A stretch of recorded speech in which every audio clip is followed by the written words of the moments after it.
ఓం నమః శివాయ. ఓం నమో నారాయణాయ. నరదృష్టి నివారణ కాళభైరవాయ నమో నమః.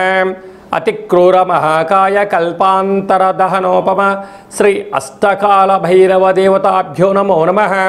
హరి ఓం. మా ఛానల్కి స్వాగతం. అందరిపైనను ఆషాఢ మాసంలో ఉండబడినటువంటి అమ్మవారి యొక్క కృపకటాక్ష వీక్షణలు ఉండాలని కోరుకుంటూ అందరికీ ఆషాఢ మాస శుక్లపక్ష అష్టమి, శుక్లపక్ష పూర్ణిమ, బహుళపక్ష అష్టమి, బహుళపక్ష అమావాస్య తిథి అందున అద్భుతమైన యోగం ఉంది.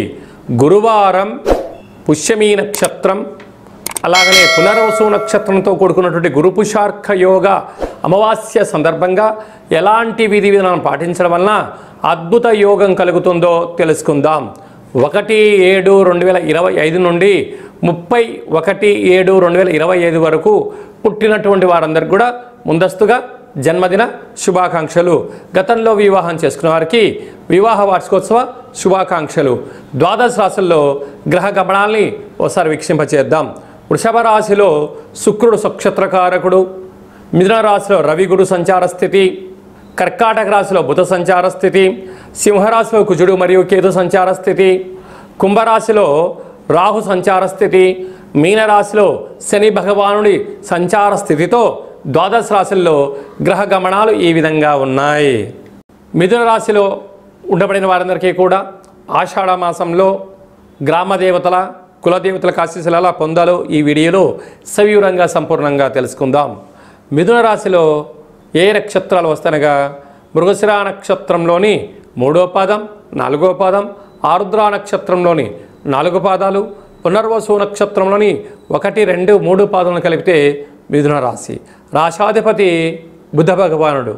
విశేషంగా రాశిలోనే రవి భగవానుడు దేవగురు బృహస్పతి అక్కడ సంచారం చేయడం వలన, బృహస్పతి ఆదిత్య యోగం వలన వృత్తులలో, ఉద్యోగాల్లో, వ్యాపారాల్లో మీ యొక్క తెలివితేటలకు, మీ యొక్క హార్డ్ వర్క్కు, గతంలో చేసిన మంచి కార్యక్రమాలకు ఇప్పుడు మంచి ఫలితాలు రావడం ప్రారంభించడం జరుగుతుంది. కాకపోతే ప్రయాణాలు చేసేటప్పుడు 1-2 సార్లు ఆలోచించండి. వీలైనంత వరకు ఆవేశానికి దూరంగా ఉండండి. సకాలంలో తిండి, సకాలంలో నిద్ర, తగు వ్యాయామం చేయడం వలన రోగాల బారిన పడకుండా ఆరోగ్యాన్ని కాపాడుకునే మానవ ప్రయత్నం చేయాలి.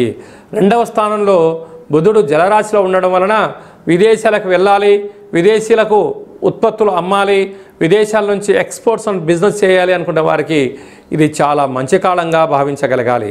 అదే కాకుండా తృతీయంలో కుజ భగవానుడు, కేతు భగవానుడు ఉండడం వలన తల్లిదండ్రుల యొక్క ఆశీస్సులు, వంశపారంపర్య యొక్క ఆస్తులు, జ్ఞానము, ఆధ్యాత్మిక చింతన, సత్ప్రవర్తన వలన సమాజంలో ఎనలేనటువంటి గౌరవము, సభల యందు, సమావేశాల యందు మాట్లాడేటువంటి పరిస్థితి, అక్కడ గజమాలలతో, శాల్వాలతో సత్కరించబడబోతున్నారు మిథున రాశి జాతకులు.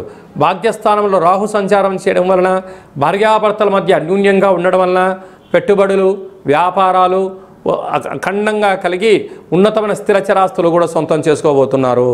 రాజ్యస్థానంలో విశేషంగా శని భగవానుడు సంచారం చేయడం వలన వృత్తులలో, ఉద్యోగాల్లో, వ్యాపారంలో ధర్మబద్ధంగా ఉండడం వలన, ఆ భగవంతుడి యొక్క ఆశీస్సులు ఉండడం వలన మీ యొక్క వ్యాపార సామ్రాజ్యాన్ని శాఖోపశాఖలుగా మీరు అభివృద్ధి చేస్తూ అనుకుంటున్న ధనం అప్పులు కాకుండా వ్యాపారంతో, మీ యొక్క తెలివితేటలతో డబ్బును సృష్టిస్తూ స్వయం పరిపాలన, స్వయం శక్తితో విపరీతమైన యోగానికి పొందబోతున్నారు. వ్యయంలో శుక్ర భగవానుడు స్వక్షత్రంలో ఉండడం వలన స్వగృహాలు, వాహనాలు, వస్త్రాలు, బంగారు ఆభరణాలు, క్రయ విక్రయాలు యోగదాయకం అని చెప్పి కూడా గమనించాలి.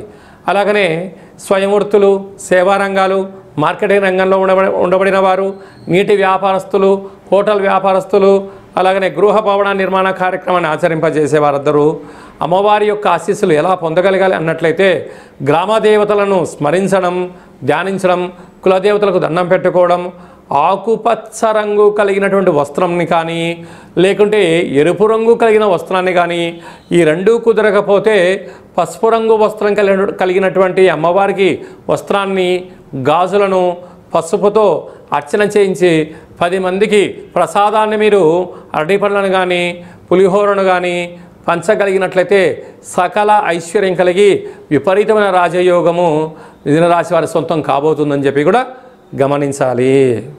మనకు జూలై మాసం అనగానే ఆషాఢ మాసం మనకు గుర్తొస్తూ ఉంటుంది. ఆషాఢ మాసం అనగానే తెలంగాణ ప్రాంతాలలో అనేక ప్రాంతాలలో గ్రామ దేవతలకు, పొలిమేర దేవతలకు, కుల దేవతలకు, ఇష్టమైన దేవతలకు మనము పూజ చేసి అమ్మవారి యొక్క ఆశీస్సుల కోసం ప్రయత్నం చేస్తూ ఉంటాం. అలాగనే మనము వ్యవసాయం చేసేటువంటి సోదరీమణులందరికీ కూడా మనము వ్యవసాయంలో ఏదైనా పనులు ప్రారంభించేటువంటి కాల సమయంలో, విత్తనాలు పెట్టేటువంటి కాల సమయంలో మనము గ్రామదేవతకు, కులదేవతకు దండం పెట్టుకొని మిరప, పత్తి అనేక కార్యక్రమాలు మనం ప్రారంభిస్తూ ఉంటాం. కనుక ఆషాఢ మాసంలో 3వ తారీఖున శుక్లపక్ష అష్టమి, 10వ తారీఖున ఆషాఢమాస పూర్ణిమ, 18వ తారీఖున బహుళపక్ష అష్టమి, 24వ తారీఖున పుష్యమీ నక్షత్రంతో కూడుకున్న గురువారము, గురు పుష్యార్క యోగ సందర్భంగా మనమందరము కూడా జగన్మాత అయినటువంటి ఆ గ్రామ దేవతల యొక్క కృప కటాక్ష వీక్షణలు పొందే మానవ ప్రయత్నం చేయాలి. అంటే భగవంతుడికి, అమ్మవారికి స్మరణ, ధ్యానము, అర్చన, దర్శనము చేయడం వలన సంవత్సరాంతము మనకు స్వామివారి యొక్క ఆశీస్సులు కలిగి ఉంటాయి. అలాగనే పూరిలో అంటే ఒరిస్సా రాష్ట్రంలో జగన్నాథుడి రథయాత్ర కూడా ఉంటుంది. అలాంటి స్వామివారి యొక్క కృప కటాక్ష వీక్షణ మనందరిపైన ఉండాలని కూడా కోరుకుందాం. కనుక మనం ఆషాఢ మాసంలో వీలైతే గ్రామ దేవతలకు పసుపు కుంకుమని కలిపినటువంటిని వాటిని అమ్మవారి ముందర సమర్పించడం, అంటే అమ్మవారి దగ్గర ఉండబడినటువంటి కుంకుమను తెచ్చి బొట్టు పెట్టుకోవడం, వ్యవసాయ పొలాల్లో చల్లుకోవడం, మన వాహనాలకు బొట్టు పెట్టుకోవడం వలన సకల గ్రహదోషం తొలగిపోతుందని చెప్పి కూడా గమనించాలి.